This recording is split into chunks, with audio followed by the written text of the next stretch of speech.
Welcome to the Bloody Disgusting Network. No.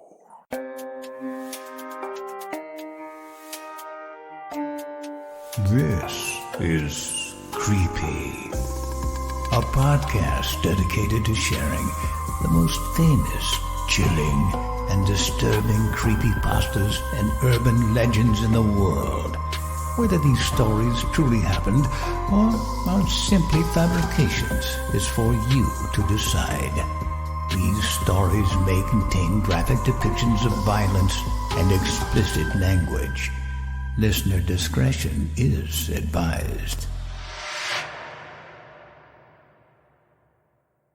Creepy presents Pearl's Visitor, written by Teresa Friedland and narrated by Jimmy Ferrer.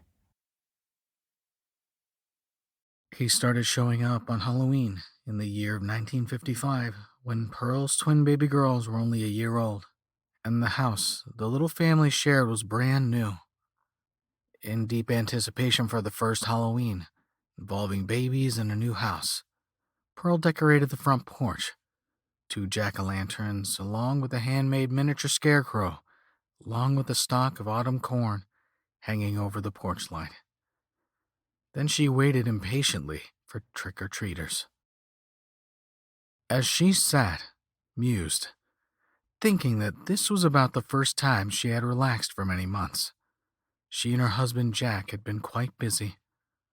Why, they hadn't even kept up on what was going on in their world. We need to renew our newspaper subscription again, Pearl thought to herself. But first things first, Halloween is here. She loved any holiday, parade or party. Pearl lived life to the fullest, as is often the case with someone that takes what should be serious, well, seriously, but poo-poos life's lesser annoyances. She was a willing joiner in the hilarity, celebrations, and feasts. Pearl was one to make merry and make sure everyone around her was making merry too. While she was hanging the cornstalk, Pearl's husband Jack was inside hollering from the kitchen, begging her to come on and eat dinner. She told Jack to go ahead and eat, that she was going to be busy handing out candy to the goblins and witches outside. She also told him to listen for the babies' cries, just in case they woke with all the scurrying noises on the porch and shouts of trick-or-treat that she knew would soon prevail. A few hours later, Pearl realized she must have passed out hundreds of pieces of candy and heard trick-or-treat just as many times. She hadn't even had much time to sit on the porch swing. Finally, the last costume masses had come and gone, making her think that she should probably call it a night. As she leaned over to blow out the candle on the second jack-o'-lantern, she heard footsteps approaching the porch from their sidewalk. Glancing up, she became aware of a dark figure advancing towards her. With the porch light illuminating the figure, she began to notice that masked shape was much taller than her usual Halloween visitor. Her heart started beating faster. Squinting, she tried hard to figure out this costume. She realized the figure was that of a young man. Looking further, she saw that he wasn't wearing a costume at all, but he was wearing a mask, while holding a white pillowcase. She shuddered for a moment as she imagined the pillowcase enveloping her head while she struggled for breath. But she wasn't the type to run inside the house and cower, so she studied his clothing, just in case she would later have to describe them to the authorities. That is, if she lived to testify to his crime. She committed to memory the jeans that he wore. They were a popular brand for the time. Levi's. Yes, that's what they were. Rolled at the cuff. She noted his white t-shirt and some type of heavy necklace hanging under a black leather jacket. The necklace bore an Irish Celtic cross on it. Attached above the cross was a large bead of amethyst. The young man's hair was dark and had that rolled, jellied, sleek, shiny, large hair curl at the top. A pompadour. Is that what they call it? Pearl almost laughed out loud at her questioning thoughts. Oh, she knew she would be on her guard, out on the porch alone in the dark, with a stranger carrying a pillowcase he could use against her. But she began to relax as she noticed the mask, a howdy-doody face that boasted a huge grin from ear to ear. To others, the stranger might have looked downright eerie, but to her, he looked comical and somehow endearing. As she gathered herself and straightened up away from the jack-o'-lantern, the stranger held out the white pillowcase and said, "Trick or treat." Breathing a sigh of relief, she then realized that she had run out of candy. She held out one finger and then smiled and ran into the house to find something to give him. She glanced at the pecan bowl just inside the living room. Jack always had pecans to crack and eat as he watched television. She turned back to the screen door and hollered through at the stranger to just wait a minute. She'd be right back. Pearl grabbed huge handfuls of pecans and carried them in her apron. Opening the screen door was difficult with her hands clutching the bounty held in her apron. As she walked out onto the porch, she said out loud, "Here you go, into the night air." For the stranger had left. She ran into the front yard of the house and looked both ways up and down the street. But he was gone. Halloween passed that year, as did Thanksgiving and Christmas. The babies grew and became those little monsters everyone describes as toddlers in the throes of the terrible twos. Summer months were spent at the town swimming pool. Pearl became acquainted with the other mothers and picked up bridge playing. Summer melted into fall, and soon it was time to bring out the jack-o'-lanterns onto the porch once again. Pearl hadn't forgotten about her strange visitor of last Halloween. She had told Jack about him in great detail. So, as the leaves started turning, she began to wonder if he might reappear. She really didn't think he would, that he was probably now pretty busy with girls and sports and whatnot. But all the same, she was hoping that he might just surprise her. Again, Jack ate dinner without her. She was too engrossed in handing out Halloween candy. The babies were asleep after going earlier with their father to only a few of the neighbors' houses. Pearl handed out even more candy than last year, and was pretty tired when the last of the trick-or-treaters were gone. 2-year-old twins can wear a person down, she thought. She opened the door to take her candy bowl in and heard footsteps. Turning around, and she saw the boy. He was dressed the same as last year. Jeans, a large chain necklace dangling on his white t-shirt, and the leather jacket. His hair still had that rolled pompadour, and he wore the howdy-doody mask. She smiled at him. As he stuck his pillowcase out at the same time, he uttered, "Trick or treat." "I have something for you. Do not go away," she told him. She ran in to get Jack, who was sitting in his recliner, the light from the television illuminating his face. She couldn't believe it, she told him. "But Howdy-Doody's back. Come see." She grabbed the pecans she had stashed in the kitchen just for the occasion and ran out to the porch. He wasn't there, but she saw him heading down the house's sidewalk towards the street. She pointed at him in a nervous fester while looking at Jack. Jack shrugged, telling her he didn't see anything. She ran down the porch and steps again in either direction, but he was gone. She ran down the porch steps, looking again in either direction, but he was gone. The next year, she was prepared. Jack and the girls were tuckered out. The girls in bed and Jack again in his recliner asleep in front of the TV. All the trick-or-treaters had gone home, but she sat on the porch swing and waited.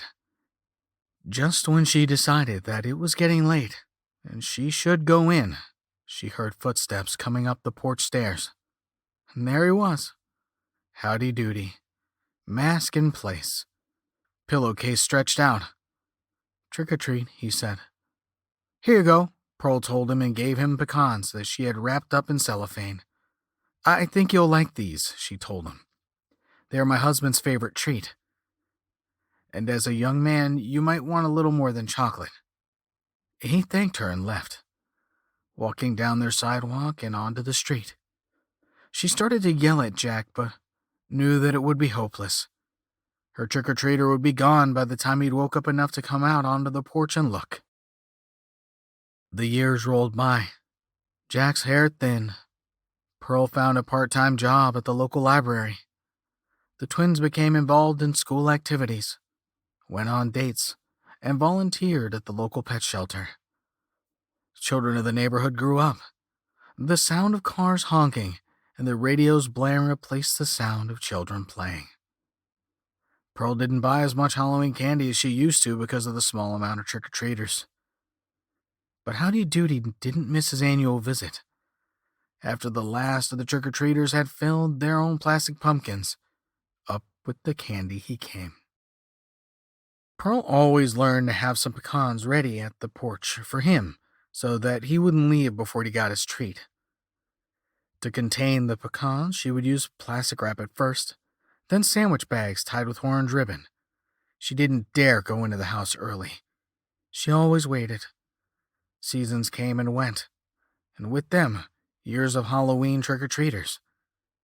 Each year at the end of the night, after all the Spider-Man, Wonder Woman, and later vampires and zombies had gotten their fair share of candy, Howdy Doody would show up. She grew accustomed to the fact that no one else saw him. Not Jack or later, her daughters.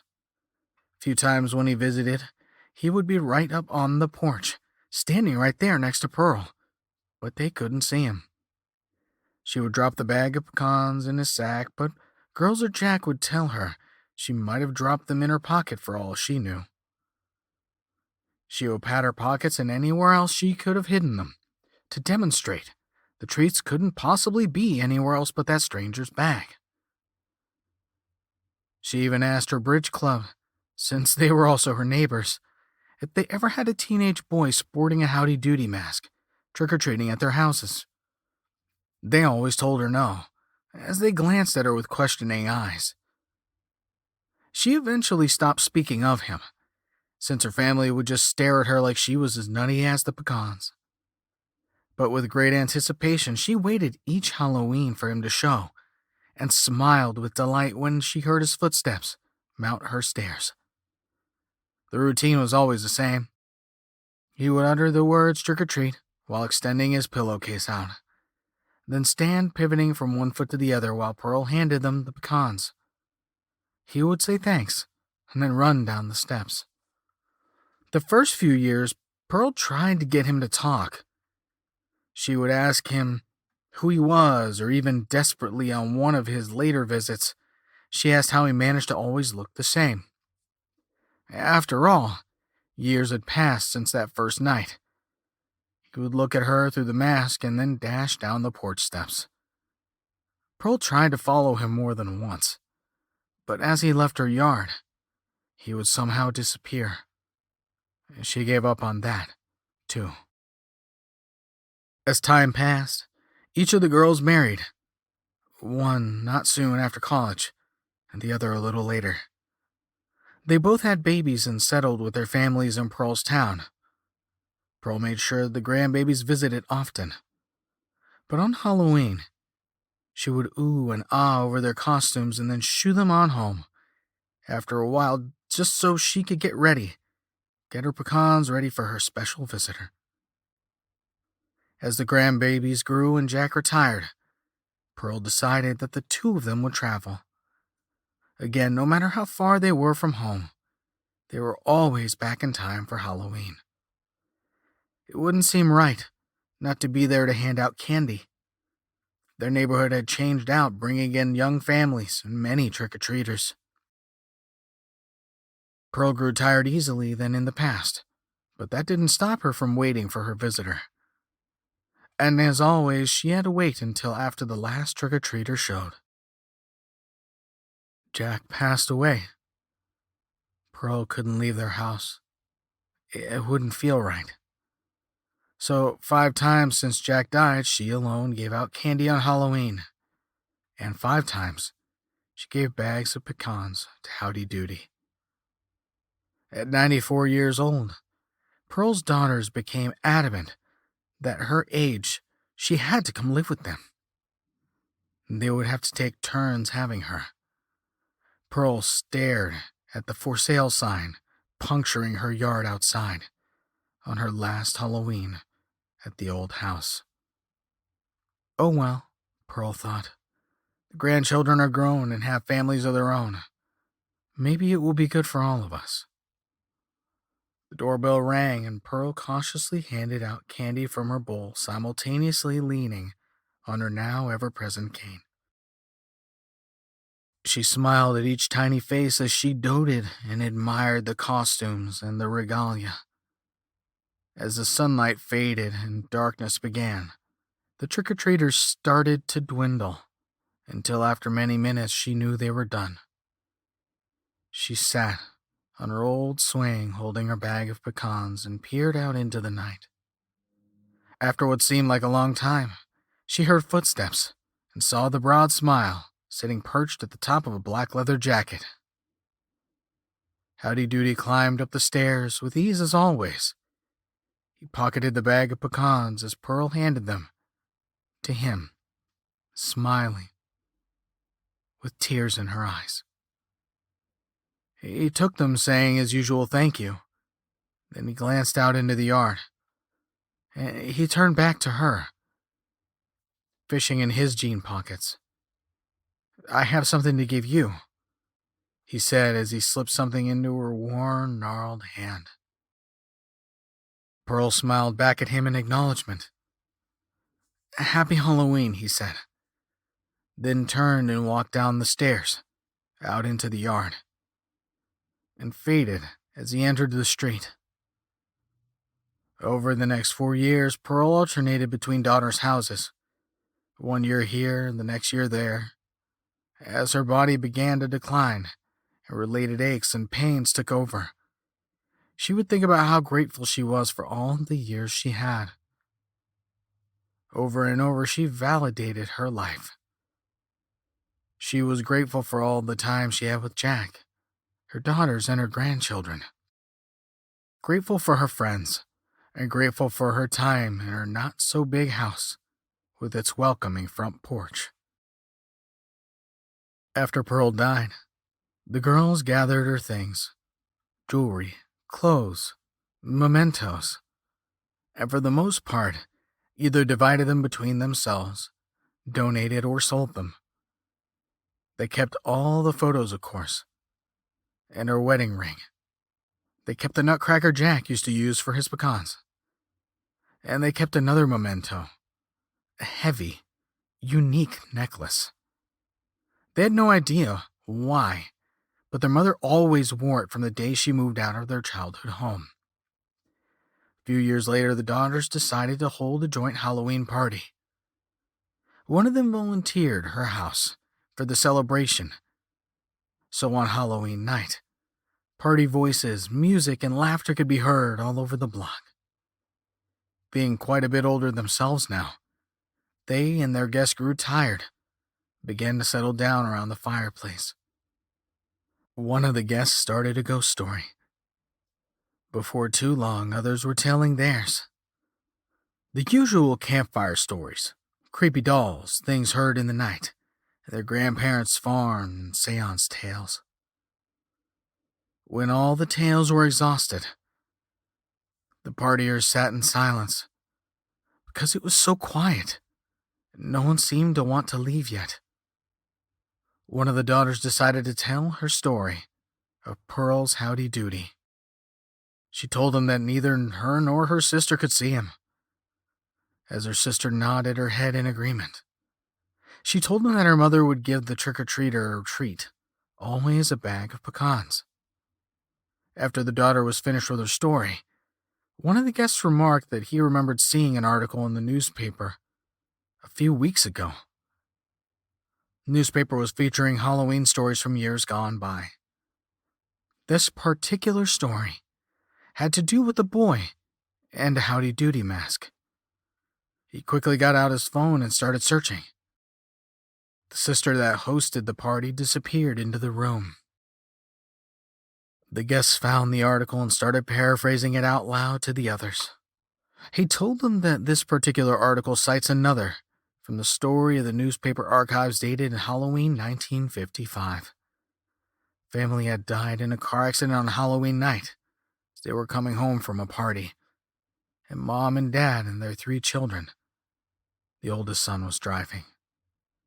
Per witnesses, the car rounded the curve that brought their vehicle to the street. A car headed in the opposite direction swerved, only for a moment. The young driver must have panicked because he ran off the road and into a long ravine.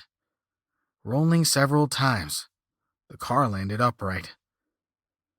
The ambulance driver and police officer on scene later described the car occupants as looking as if they were on a nice car ride. The quote read that they were all sitting upright and dead. Everyone grew quiet. The other sister came into the room. She was holding something in her hand. "This was our mother's," the sister said. "She wore it all the time for the last few years before she died. She started wearing it about the time she moved from our childhood home. She said that they moved her the day after Halloween, and both she and her sister always wondered if her wearing it had something to do with the Halloween visitor." The sister dangled the necklace from her hand. The necklace had an Irish Celtic cross on it. Attached above the cross was a large bead of amethyst. As everyone examined the necklace, the original guest searched his phone again and relayed to the small gathering that there was a picture of the accident online.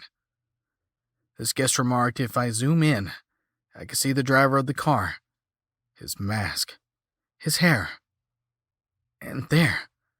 Can you see it?" He asked the guest sitting next to him, who first put on their glasses and then gasped. One of the sisters grabbed the phone. A photo of the wreck glared back at her. Caption of the photo quoted the attending officer as saying they were all sitting upright and dead. Behind the steering wheel sat a figure in a Howdy Doody mask, wearing a t-shirt, jacket, and necklace.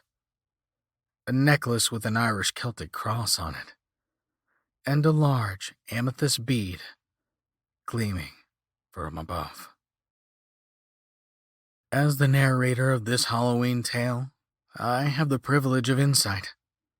I can tell you, thoughtful reader, for instance, that the young boy's favorite holiday was Halloween.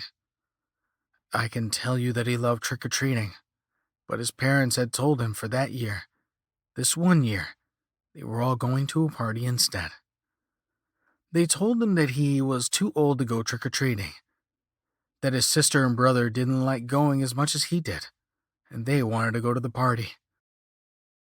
The boy wanted to tell his parents that he was sick of growing up. He wanted to tell them that growing up meant that he had to do all kinds of things that he didn't feel ready for, like getting a job and preparing for college and a career, and then picking the right girl and having a family. Jeez, can't he have this one night to go back to being a kid before he had to grow up and figure everything out on his own? But his parents were not going to waver. Not this time. So getting into the car after the party, he decided he should drive. His mom and dad had quite a bit to drink, and although it was the 50s and everybody drove wasted, he didn't want to be that asshole that so totally had his driver's license and didn't go full adult on his parents so that he could prevent the precious Fury from becoming involved in some kind of fender bender. After he explained this to his parents, everyone situated themselves in the car. He drove off, his hands on the steering wheel and his dad beside him, Mom in the back with his 2 siblings. although he decided to keep his mask on, just for a little while longer. He was proud of himself. Maybe this was the day that he started acting adult. Maybe he didn't need to trick-or-treat any longer. Man up. Isn't that what his dad kept telling him? So, okay. I drove the family home, he thought, as he came up to the bend in the road. Time to grow up. As for Pearl, you ask, how did she see Howdy Doody when no one else did? Pearl and Howdy Doody shared an enviable attribute. Few people know what it's like to have a purely uncontaminated view of the world. Oh, people like Pearl and Howdy Doody can see the horror humankind has brought about. They know injustice and equality. But they also know clean optimism and unadulterated joy at life. They see things we cynics and skeptics will never visualize. They can see it in a young kid in a Howdy Doody mask, just wanting a special indulgence, if only for one night of the year. Pearl could see it because she lived her life that way. Howdy Doody? Well, because he never got the chance. Creepy presents The Madness is Spreading. Written by No One of Consequence and narrated by Danielle Hewitt. My name is Emma Jones, and I've been a private investigator since I left my family's orchard a year ago. It's not that I chose this vocation because I wanted to, but more as a way to pay the bills. No. Becoming a private investigator came about because I've been looking for my missing twin sister. My parents blame me for what happened to Erica, mostly because there wasn't anyone else to blame. The government covered up any wrongdoing on their part and pointed the finger at us for trespassing. They wouldn't even tell my parents what happened that day, only that it was classified. 20 heavily armed soldiers died as a result of what we did, what I did. The memory of that day still haunts me. I've spent every day of my life since then trying to find Erica, unsure of what happened to her. By the time I got back to the surface, there were dead bodies everywhere, but no sign of my sister. The creature I was duped into letting loose had taken her. I lay awake at night wondering why it hadn't taken me. I was the one that heard its beautiful song. I was the one that had released it from prison after so many years. Maybe it was because Erica was the stronger of us. I may never know. Looking for my sister gained me a unique set of skills for tracking people down.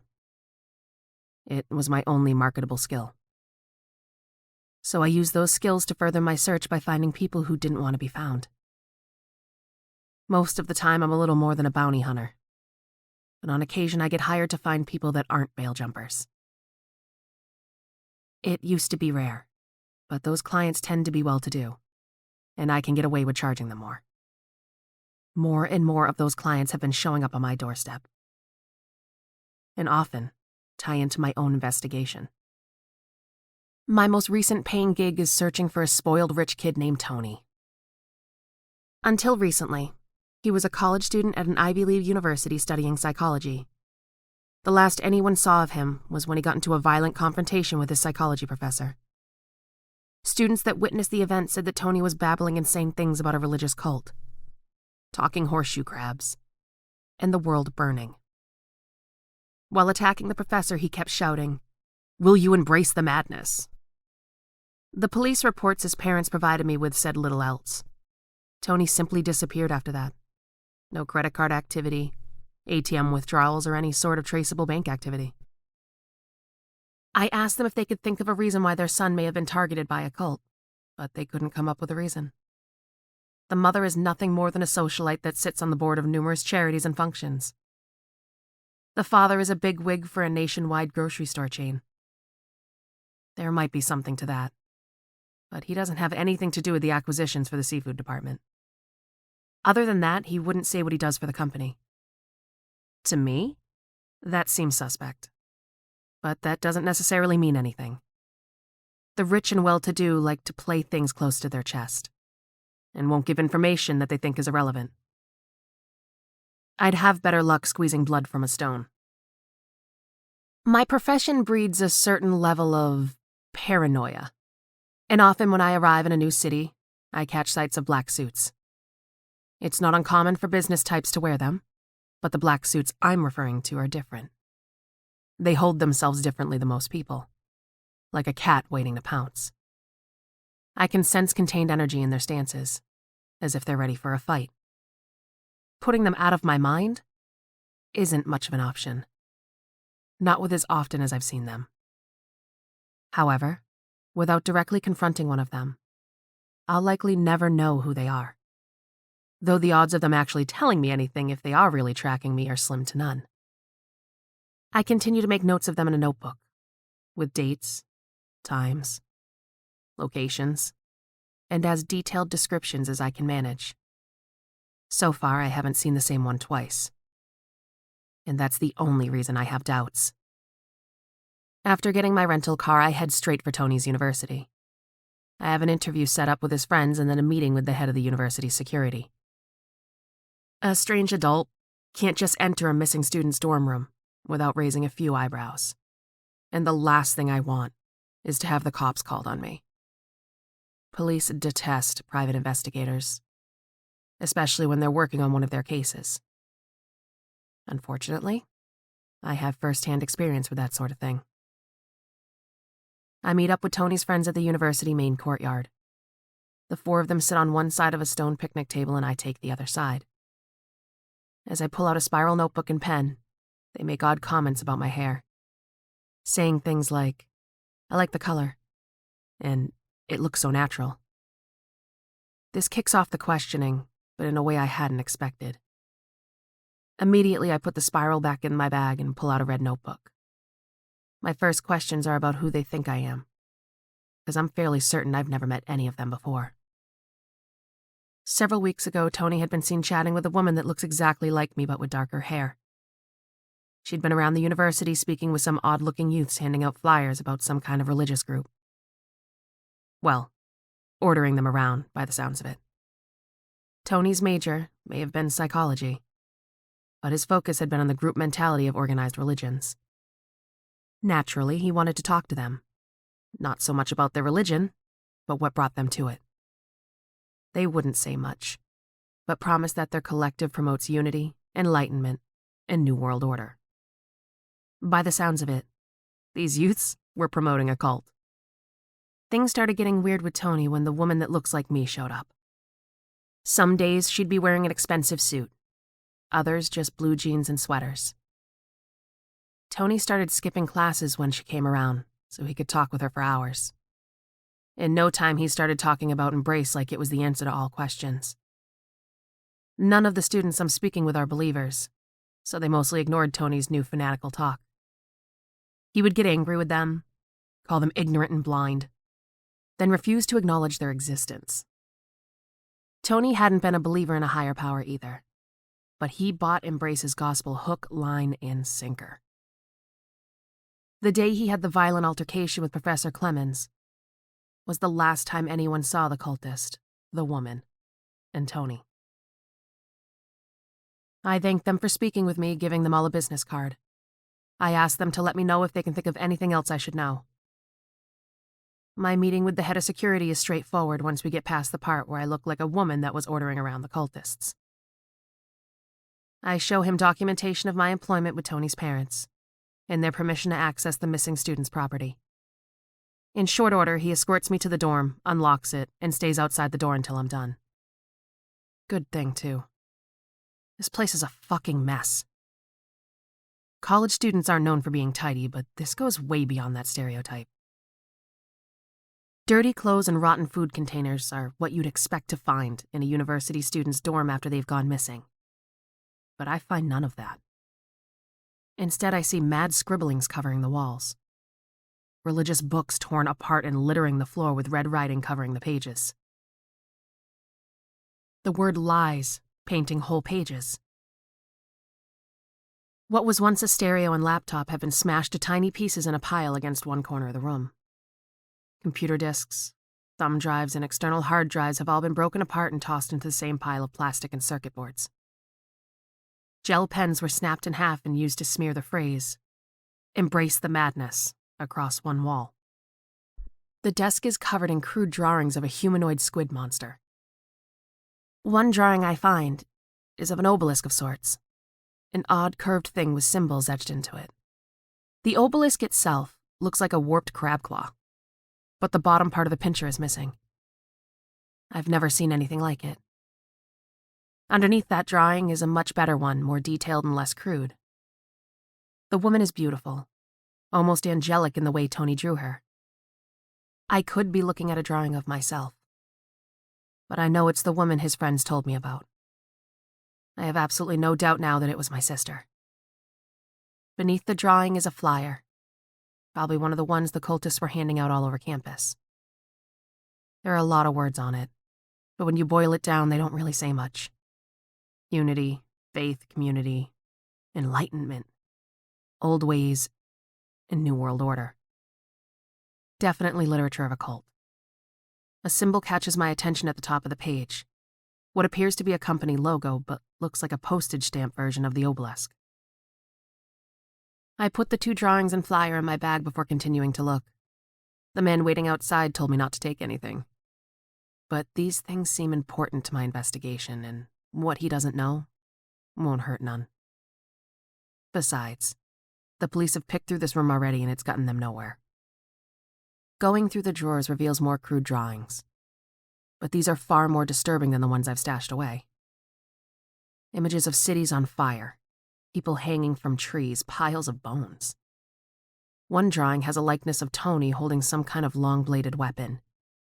There are multiple people on their knees, bound and gagged.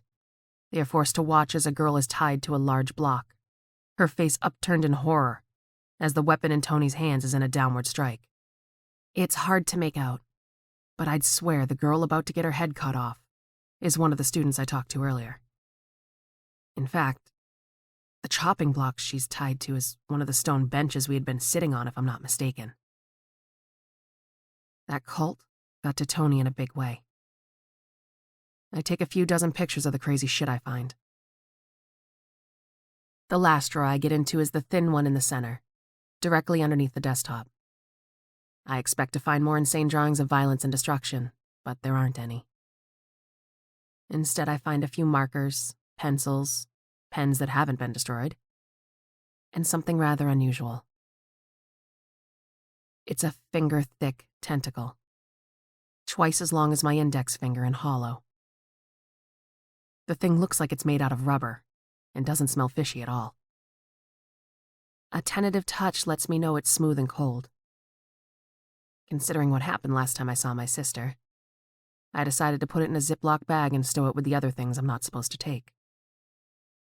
Tentacles, insanity, a cult, and my sister. This has Subject LC written all over it.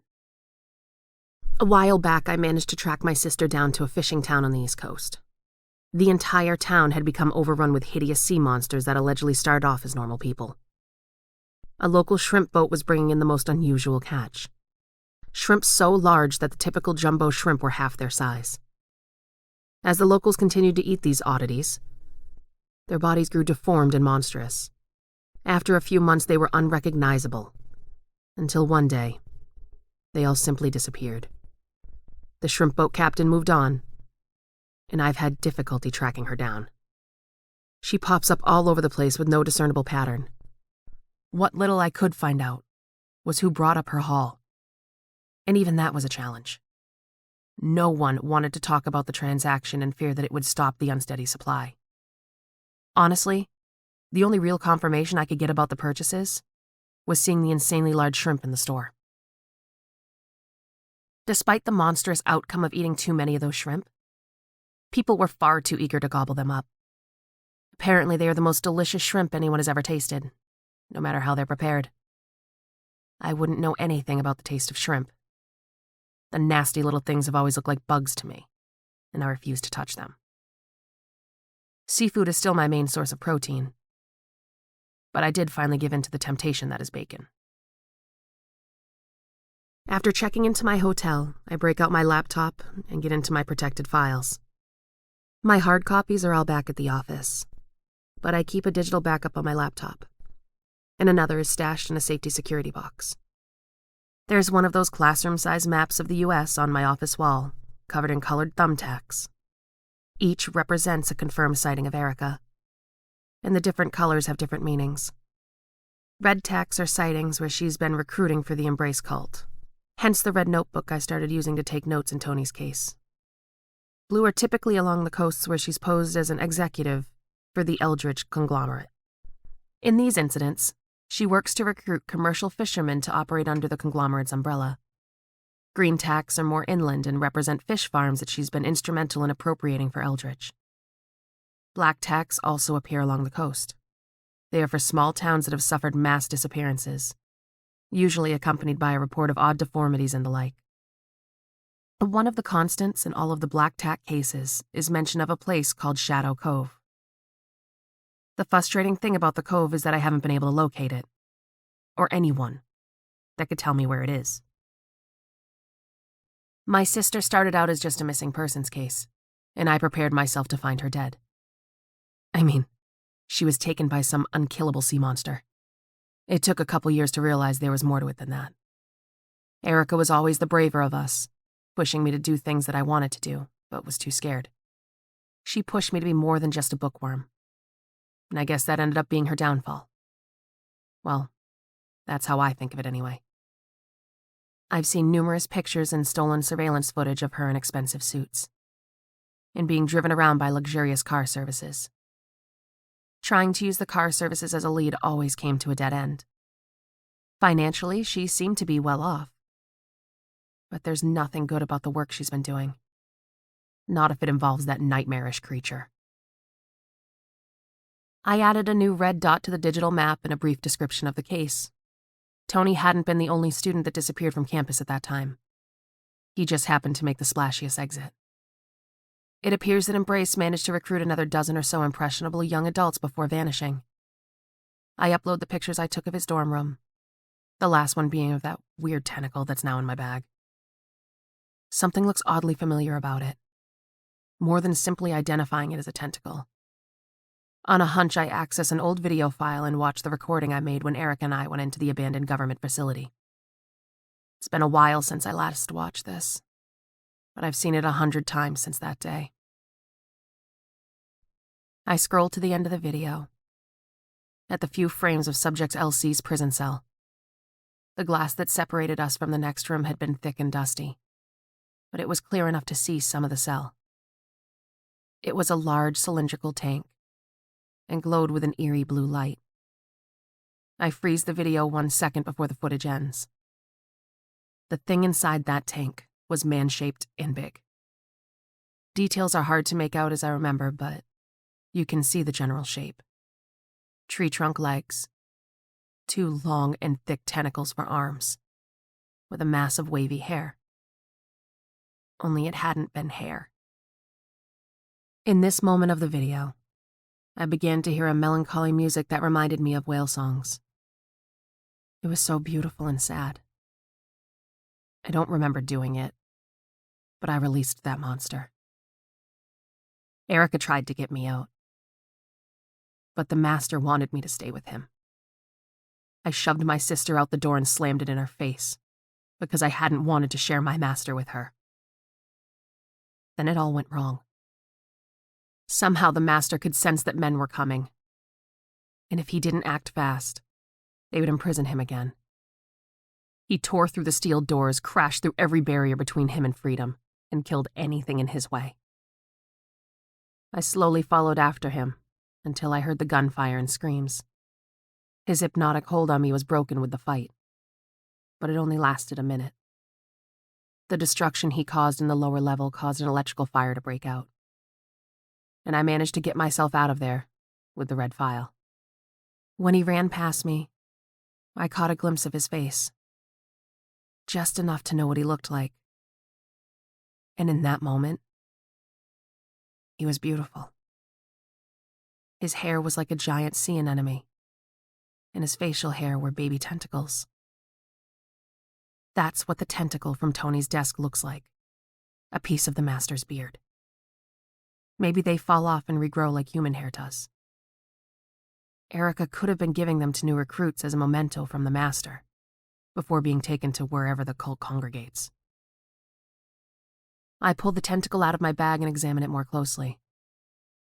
Octopus and squid skin naturally looks rubbery, but being detached from the body this long would bring some decay and smell. Then again, that monster was abandoned in that facility for more than 70 years and hadn't died. No one had been down there to feed it in all that time. So maybe it doesn't die and decay after all. Taking it out of the bag, I immediately regret touching it again. While under the master's hypnotic influence, I thought it beautiful and awe-inspiring. Now, all I think is that it was grotesque and monstrous. A bad dream that took my sister away with the same lies it tried to get me to believe. Had the soldiers not come, I think it would still have me. Sometimes when I'm out on my sister's trail, I swear I can still hear the master's song. In fact, I think I hear it now. Without realizing what I'm doing, my index finger slips inside the tentacle, and the damn thing comes alive.